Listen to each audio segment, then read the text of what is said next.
కి స్వాగతం. ఈరోజు వార్తల్లోని ముఖ్యాంశాలు. ఏపీలో హీటెక్కిన రాజకీయాలు, పోటాపోటీ యాత్రలతో జనంలోకి వైసీపీ, టీడీపీ.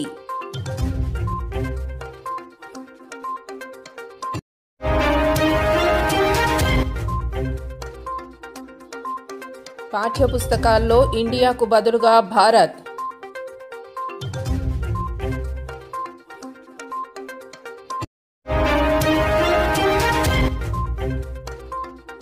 కేంద్రం మరో కోల్మాల్, విదేశీ బొగ్గు ఆధారిత ప్లాంట్లన్నీ పనిచేయాల్సిందేనని ఆదేశాలు.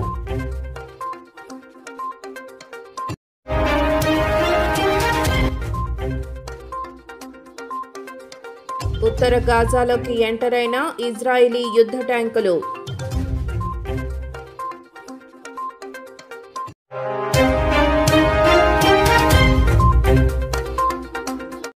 6 నెలల్లో ఎన్నికలు జరగనున్న ఆంధ్రప్రదేశ్లో రాజకీయాలు ఆసక్తికరంగా మారాయి.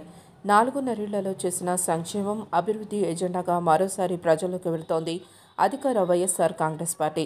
ప్రభుత్వ వైఫల్యాలు ఎండగడుతూ ప్రతిపక్ష తెలుగుదేశం, జనసేన పార్టీలు పోటాపోటీ యాత్రలకు సిద్ధమవుతున్నాయి.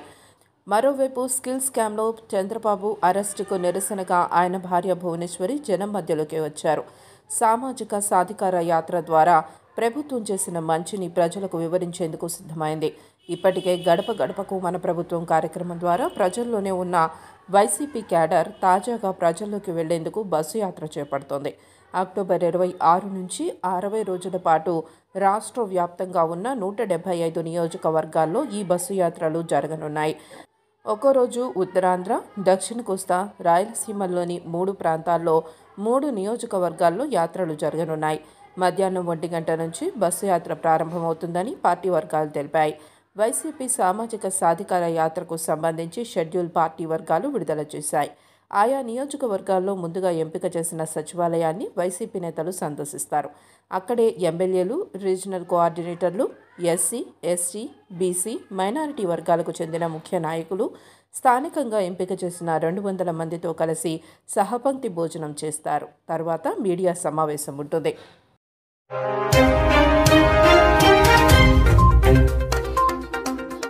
దేశం పేరు మార్పుపై ఇప్పటికే కేంద్రం స్పష్టమైన సంకేతాలు ఇచ్చిన నేపథ్యంలో ఇండియా పేరును పూర్తిగా తుడిచిపెట్టేసే పని ఊపందుకున్నది. కొత్త తరానికి దేశ చరిత్ర, సంస్కృతులను పరిచయం చేసే పాఠశాల పాఠ్యపుస్తకాల నుంచి ఇండియా పేరును తీసేసి భారత్ అని చేర్చాలని జాతీయ విద్యా పరిశోధన శిక్షణ సంస్థ కమిటీ సిఫార్సు చేసింది. పాఠశాల స్థాయిలో అన్ని తరగతుల పాఠ్యపుస్తకాలలోనూ ఇండియాను భారత్గా మార్చడంతో పాటు ప్రాచీన చరిత్ర స్థానంలో క్లాసికల్ హిస్టరీని ప్రవేశపెట్టాలని, ప్రత్యేకంగా ఇండియన్ నాలెడ్జ్ సిస్టమ్ను తీసుకొని రావాలని సిఫార్సు చేసినట్లు కమిటీ చైర్పర్సన్ సిఐ ఐసాక్ తెలిపారు.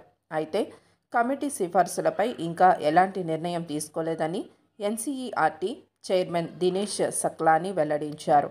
భారత్ అనే పేరు 7000 ఏండ్ల పురాతనమైన విష్ణు పురాణంలో ఉపయోగించారని, అందుకే దేశాన్ని ఆ పేరుతో సంబోధించాలని సూచించినట్లు ఐసాక్ తెలిపారు.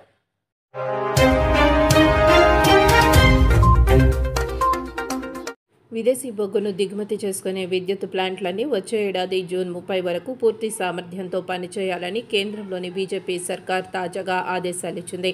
దేశంలో అంతకంతకు పెరుగుతున్న విద్యుత్ డిమాండ్తో పాటు దేశీయ బొగ్గు సరఫరా తగినంతగా లేకపోవడంతోనే ఈ ఆదేశాలు ఇచ్చినట్లు చెప్పుకొచ్చింది. ఈ మేరకు ఎలక్ట్రిసిటీ చట్టం సెక్షన్ 11 ప్రకారం ఆదేశాలు జారీ చేసింది. కేంద్రం తాజా ఆదేశాలపై విమర్శలు వ్యక్తమవుతున్నాయి. ఆప్తమిత్రుడు అదానికి చెందిన కంపెనీలకు లబ్ధి చేకూర్చడానికే ప్రధాని మోదీ ఇలాంటి ఏకపక్ష నిర్ణయాలకు పాల్పడుతున్నట్లు సోషల్ మీడియాలో పలువురు కామెంట్లు పెడుతున్నారు.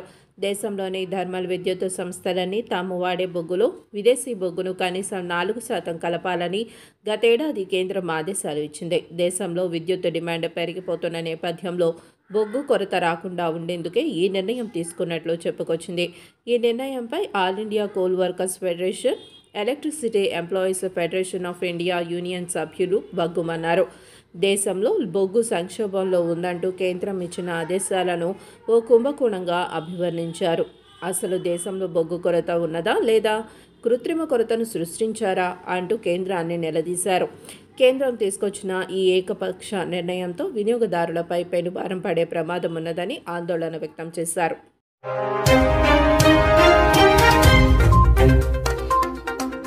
ఇజ్రాయెల్ గ్రౌండ్ ఆపరేషన్ మొదలుపెట్టింది. గాజా స్ట్రిప్ వద్ద ఉన్న ఉత్తర ప్రాంతంలోకి తమ యుద్ధ ట్యాంకులు వెళ్లినట్లు ఇజ్రాయెల్ రక్షక దళాలు ఇవాళ పేర్కొన్నాయి.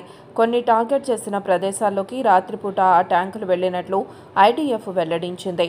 తమ ఆపరేషన్లో భాగంగా అనేక మంది ఉగ్రవాదులను, హమాస్ మౌలిక సదుపాయాల్ని, anti tank guided missiles launching ప్రదేశాన్ని టార్గెట్ చేసినట్లు ఐడిఎఫ్ పేర్కొంది.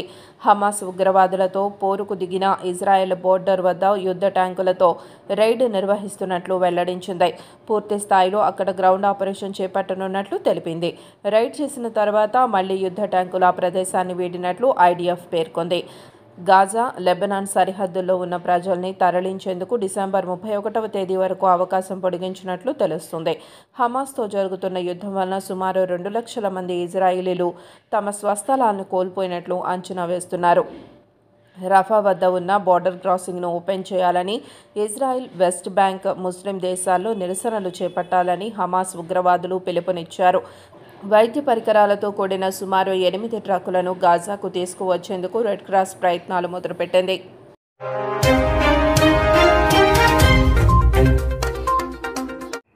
వార్తలు ఇంతటితో సమాప్తం.